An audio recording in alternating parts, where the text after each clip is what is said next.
നിലമ്പൂർ ഉപതെരഞ്ഞെടുപ്പിൽ സ്വതന്ത്ര സ്ഥാനാർത്ഥി സാധ്യത തള്ളിക്കളയാതെ CPIM സംസ്ഥാന സെക്രട്ടേറിയറ്റ് അംഗം M സ്വരാജ്. നിലമ്പൂരിൽ ഇടതുപക്ഷ മുന്നണിക്ക് അനുകൂല രാഷ്ട്രീയ സാഹചര്യമാണ് നിലവിലുള്ളത്.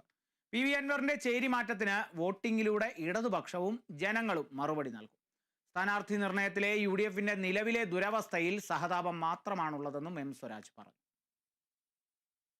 CPIMനെ സംബന്ധിച്ചിടത്തോളം നിലമ്പൂരിൽ പലതവണ ജയിക്കുകയും തോൽക്കുകയും ചെയ്തിട്ടുള്ള മണ്ഡലമാണ്. പക്ഷെ ഒടുവിലത്തെ 2 തെരഞ്ഞെടുപ്പുകളിൽ ഇടതുപക്ഷം ഇവിടെ ജയിച്ചു. ഓരോ തെരഞ്ഞെടുപ്പിലും ജയപരാജയങ്ങൾ നിർണ്ണയിക്കുക രാഷ്ട്രീയ സാഹചര്യങ്ങളാണ്.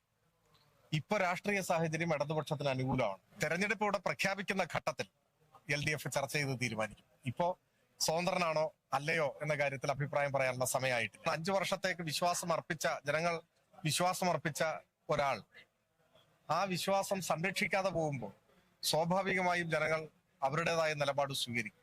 അത് ഇടതുപക്ഷത്തിന് അനുകൂലമായിരിക്കുമെന്ന കാര്യത്തിൽ ഞങ്ങൾക്ക് യാതൊരു സംശയവുമില്ല.